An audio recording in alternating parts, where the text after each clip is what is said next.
Hello and welcome to the Maple Grove City Report. I'm Dave Kaiser. Thanks for joining us with Heidi Nelson, Maple Grove City Administrator. Welcome again to the program. Thank you. We've got a rather long meeting for the City of Maple Grove to talk about some development news that will bring you up to date on. Also a meeting before the meeting and then a number of things happening in town as always. Let's talk about the meeting before the meeting. We had previewed this the last time we were together.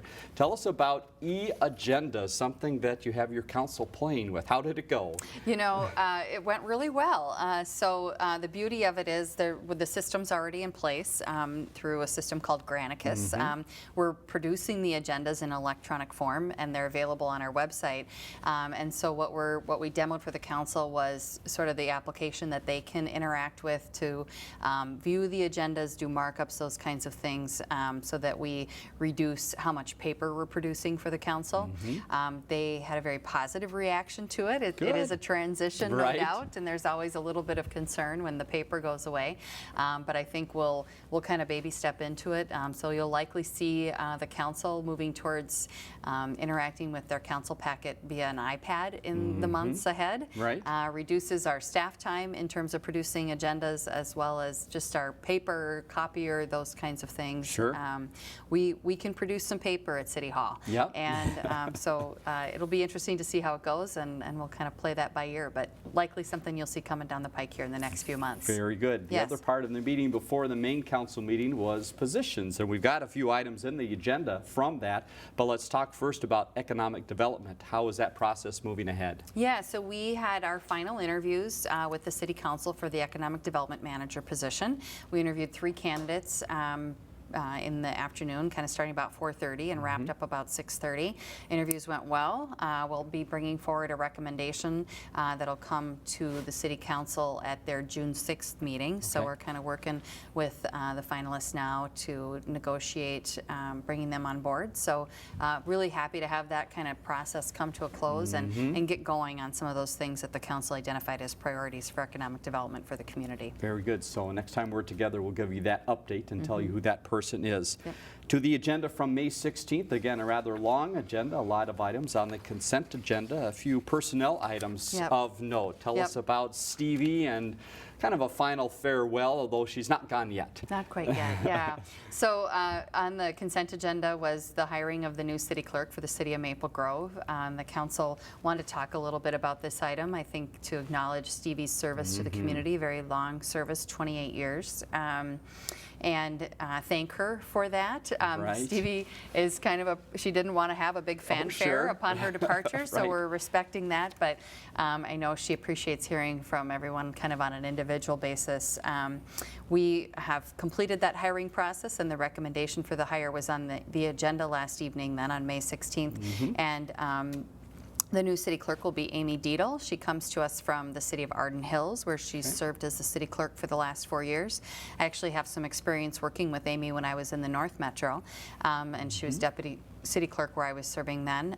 She's a wonderful city clerk. She's very organized. She brings a lot of technology to her work, and I think it'll be a great fit for the city and for the community. So we're really happy to be able to bring Amy on board. I think she's got a great team to work with there. She's going to be plugging into some Hennepin County election training here this coming week, actually, and then she'll have some time, a few afternoons to spend with Stevie before she departs us at the end of May. So we're very happy for Stevie and glad that we moved through this process and have a successful hire. So looking forward to that transition. Good. Welcome to Amy. Yes. And other news and something that you're doing related to positions and maybe getting back to something for the council is having the new department managers come to the council meeting. So tell us about that process. Yeah, so I think we're sort of revisiting something that was done years ago, and we're kind of restarting that, is bringing the new directors and the management staff that'll be interacting with the city council, bringing them forward to make sure that the council has that interface with them and they get to know them a little bit and their history.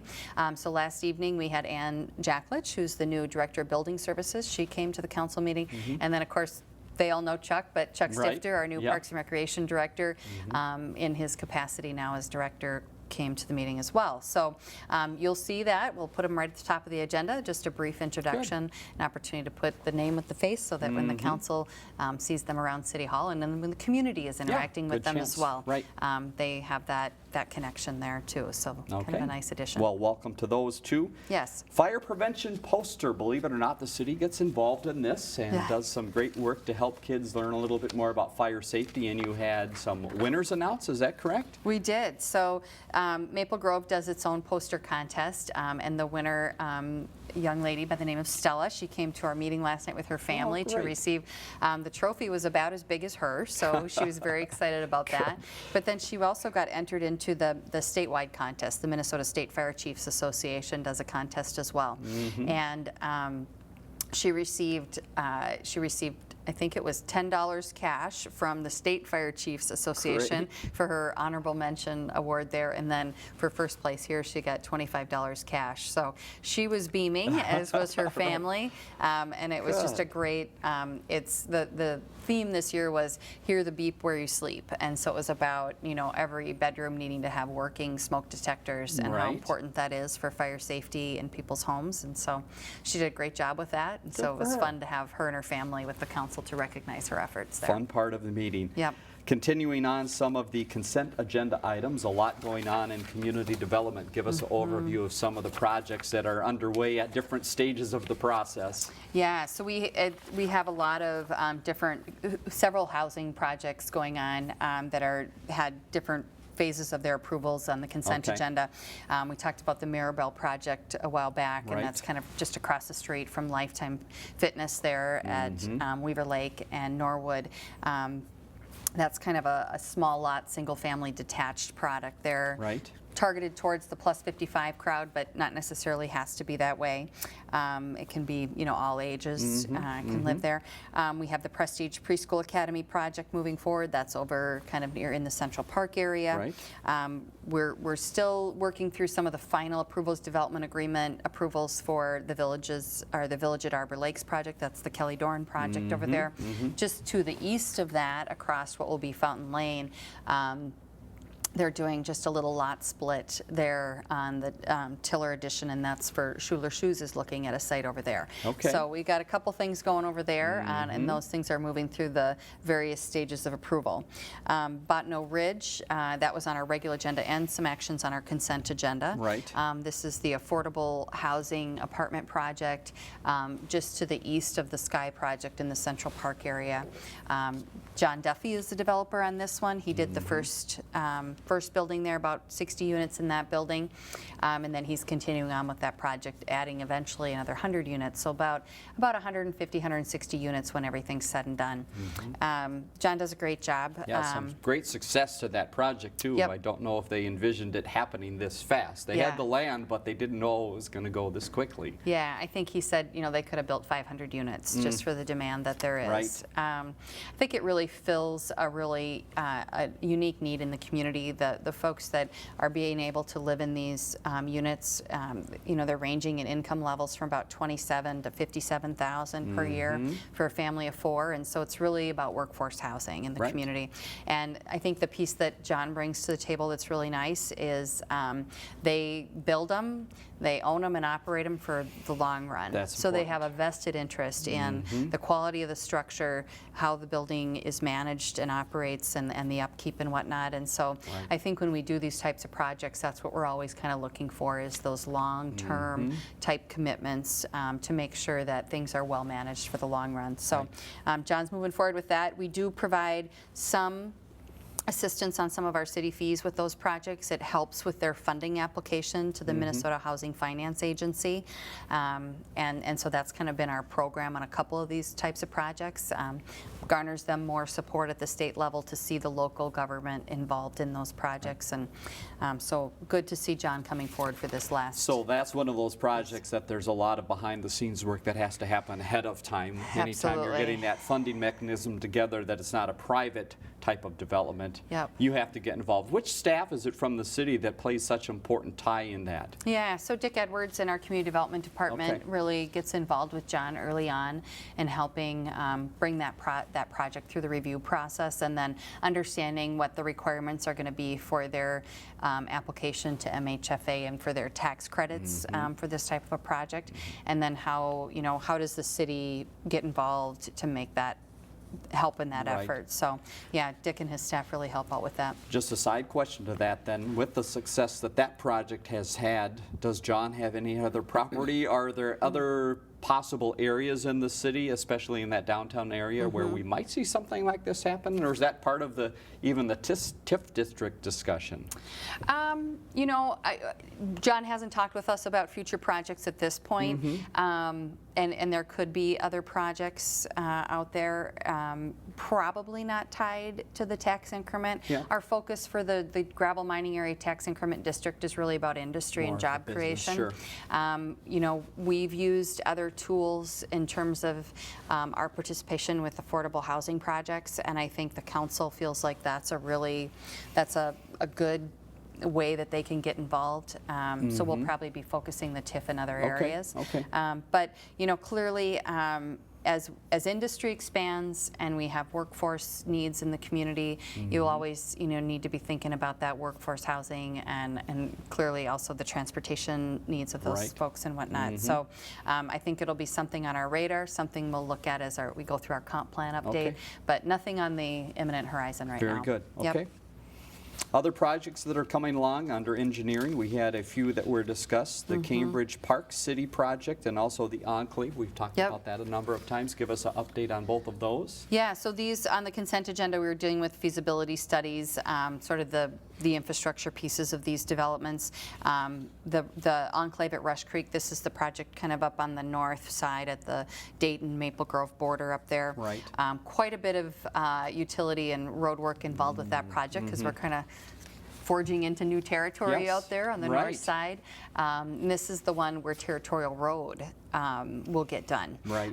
So Territorial Road will receive what we're calling some interim improvements. It's not going to be, the road won't be reconstructed to a full urban design Okay. type, but it'll be sort of interim improvements where the pavement will be replaced and actually the water main to serve the Enclave project will be run down Right. down that road for a portion of it. So some construction up there on this one, and that project gets to be a little bit bigger than just the housing project because of the Exactly. extension of utilities up there. Right. Yep. And then the Cambridge project?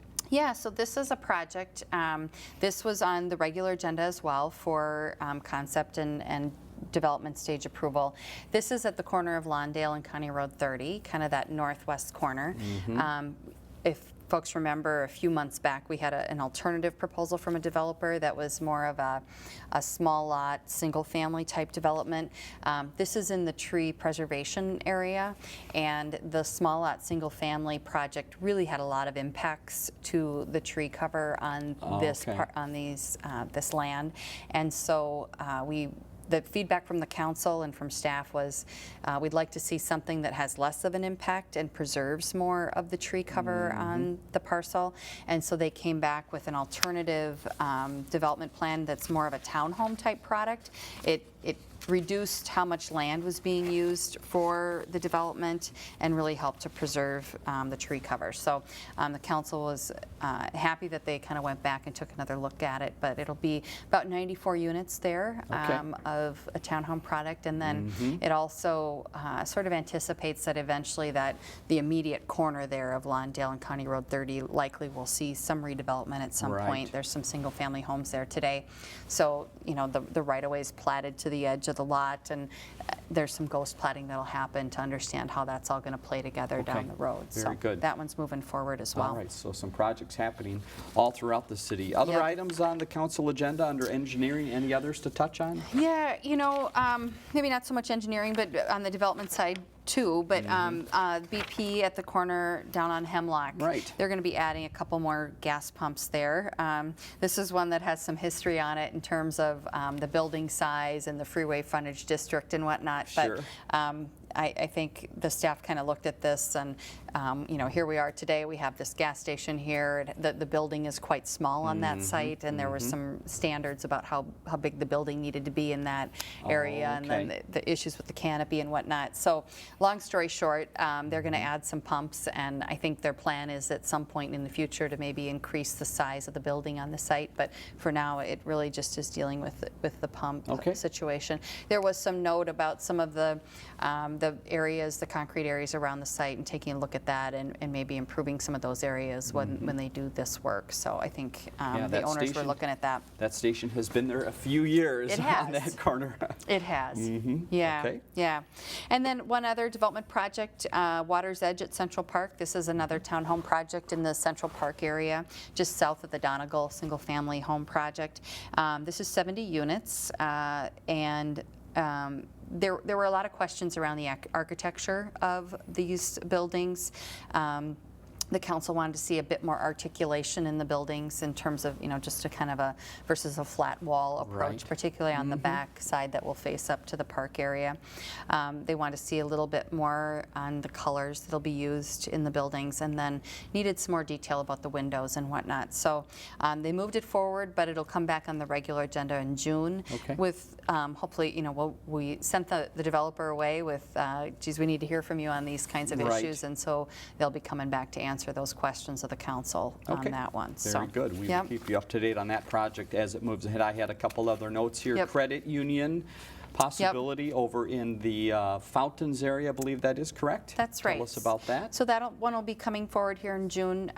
Just south of the Lowe's, there's a couple little outlets there that are remaining, and so Firefly Credit Union is looking to do a project there. So we'll likely see that come forward in June. Okay. Kind of more up on the north side of the city off of Zachary Lane, Parnassus Prep School up there. They're looking to do sort of a remodel and expansion, some exterior work on the site as well as work on the building. They're expanding. I think they're doing well, so you'll see that one coming, kind of really change the look of that area up there and make it look more like a school campus, I think. How much of that property at that mall do they have now? I haven't been up there for a while. You know, I feel like they have the majority of it. Okay, that's what I was understanding. And now it's an update on the look of it, so to make it look a little bit more like a school property. Probably function a little bit better as a campus there and for them. And that is something that's going to be happening this summer, we suspect? Yep, it's kind of an internal review. It's really more building plans. Right. We need to deal with some of the circulation on the site. You know, you have bus traffic, and then there's some commercial areas around there. Right. So we're working through that with building and engineering on how traffic circulates around there and how do we make that all work. Okay. So, very good. 78th and Peony Lane, just an infill project, 9-lot development there, kind of a holdout parcel. So we're seeing that one come forward. And then we did mention the enclave at Rush Creek moving forward as well. So yeah, final plat will probably be coming back here for the council in the upcoming weeks. Very good. Any other items from the council agenda? Again, it was about an hour, 20-minute meeting, so a little bit longer. Some items that were touched on here. Anything else from the council? Well, we did at the end of the council meeting convened an HRA meeting. So we had one item on the HRA agenda. We approved the minutes from the last meeting, but then we approved a new property management contract for Woodland Mounds. The city owns a senior housing facility just off of Weaver Lake Road up against Rice Lake there. Our current property management company has been around for about 20 years. They were kind of the original property management company when the building was built, and they came to us in January and said, you know, we'd like to move away from this. Isn't really our business anymore, and so we'd like to terminate our contract with you. So we sent out an RFP, got proposals from 5 different companies for property management services, and so we're moving forward with Great Lakes Management Company. They are pretty well known here in the metro area. They do a lot of work for different cities and counties, HRA-owned projects. They certainly understand our business, and they understand the importance of, you know, we want to make sure that our residents are well cared for and their quality of life is good, and so we feel really good about this switch that's coming up. They're going to make the transition on June 1st. Okay. So we're working through all the Quickly. details. Yeah, pretty quick. So we're working through all the details of that transition right now.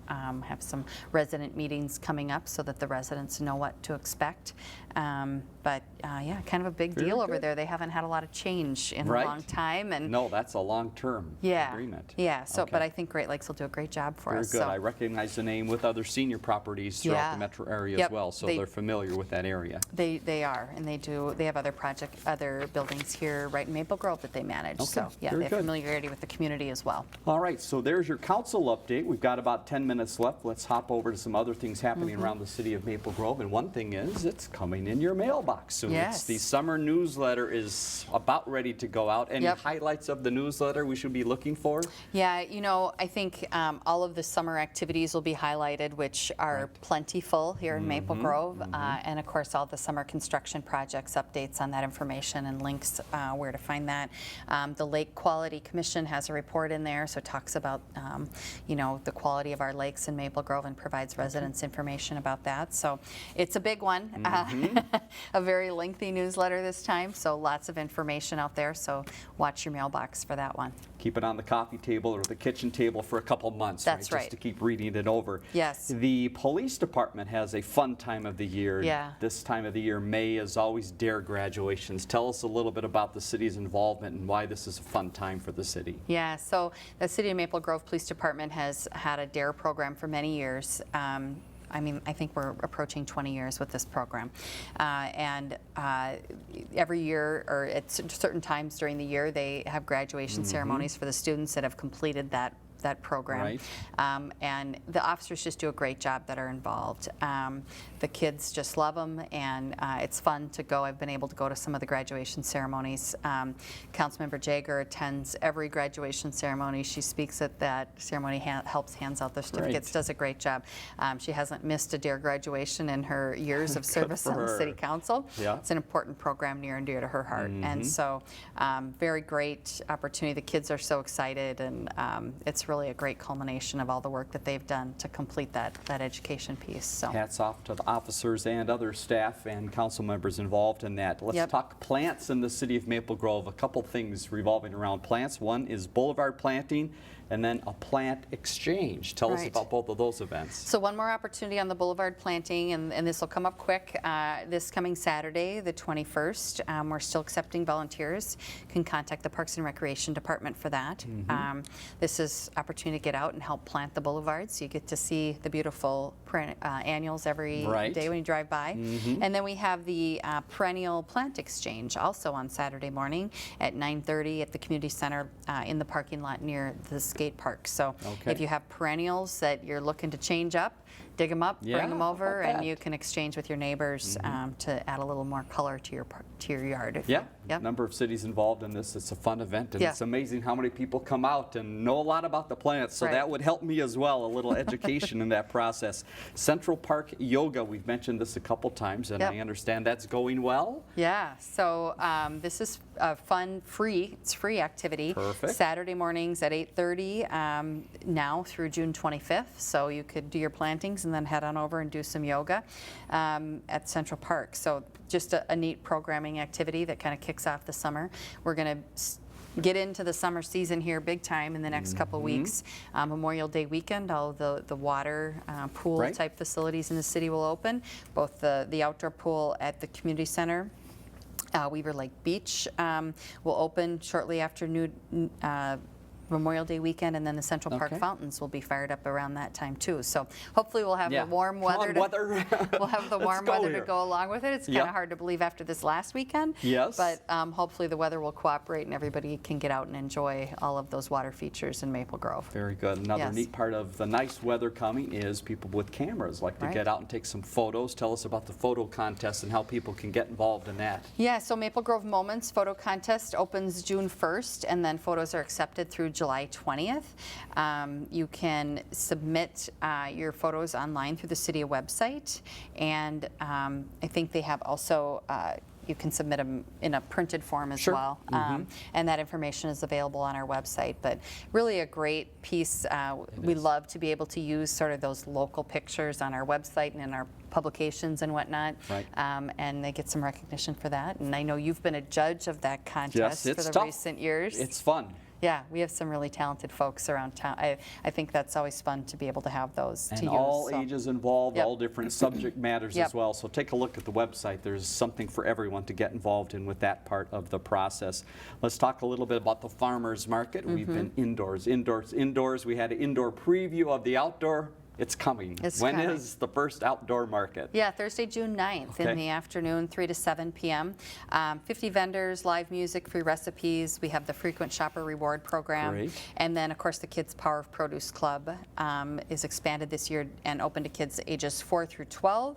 And then it runs all 20 Thursdays of the season. So Fantastic. mark your calendars for Thursday afternoons and join us over at the community center for the outdoor market. Yeah, great community event, amazing crowds that do come there, but it's all orderly how they get in and out as well. Let's talk about Town Green Entertainment. Speaking of things happening in the city as summer comes, great venue there with the Town Green area, and there's something really, again, there for every age. Tell us about the people behind that and some of the things coming up. Yeah, so Monday, June 13th kicks off that summer season at the Town Green with the Maple Grove Jazz Ensemble at 7 p.m.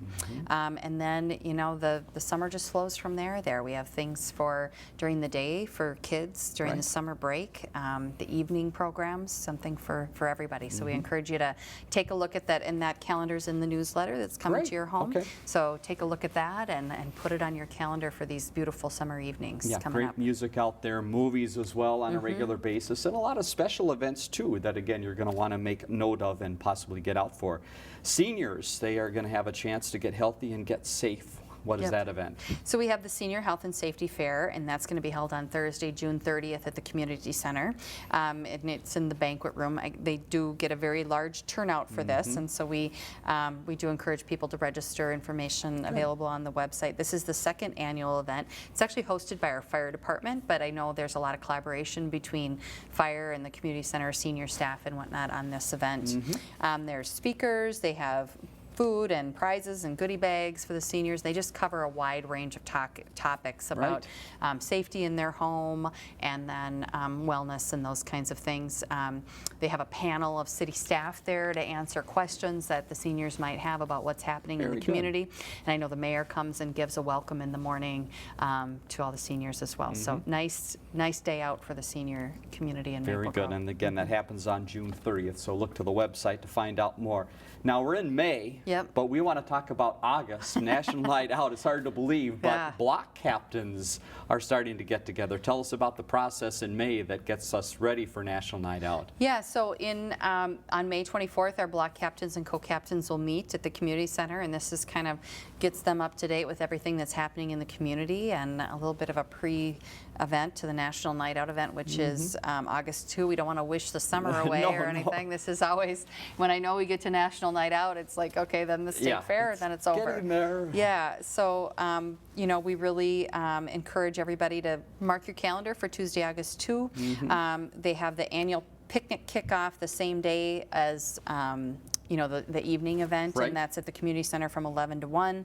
They serve hot dogs. There's an emergency equipment show and lots of fun activities for the kids. So Yeah. mark your calendar for this one, but planning is already underway. That's right. Get those captains ready to go. We just have a minute or so left. We had talked previously about a conference that you're going to be speaking at. I think we'll hold that to the next meeting to tell you a little bit more about how that went. Road construction, let's just give a quick minute update. Hot areas in town that people should be aware of are where? Yeah, so you'll start to see some lane shifts and restrictions up on the 610 project. They're starting to work on the flyovers there. Right. That'll come across 94, so some impacts there. I know when I went home last night from the council meeting, they had some pretty good lane restrictions and shifts, so we'll start Okay. to see that. I think 494 will continue, you know, to be just a little bit of a bottleneck for us Yes. through the rest of the summer. The street maintenance projects up off of 93rd, those are getting underway here and be in full swing, so you'll Okay. start to see some impacts in those neighborhoods up there. So I think just, keep your heads up for the different construction projects around town. We got some repaving going on Jefferson Highway and then Arbor Lakes Parkway. those likely will have some lane shifts and closures and whatnot. So Tis the season. Tis the Watch season. for the orange out there and just be a little careful heading Yep. around town. Yep. Heidi, thank you very much for your time again. You're Good welcome. to see Thank you you. once again. Great update. Here's some information you need to know related to the next meeting. That is Monday, June 6th, 7:30 at the Government Center. Phone number at the bottom of the screen. And up in the middle of the website, we mentioned it quite a few times related to some of the town green activities and other things happening in town. So make sure you go to maplegrovemn.gov to find out more. And via response line 533-1710. Questions or comments for the program, certainly do give us a call. For Heidi Nelson, I'm Dave Kaiser. Thanks for joining us on the Maple Grove City Report.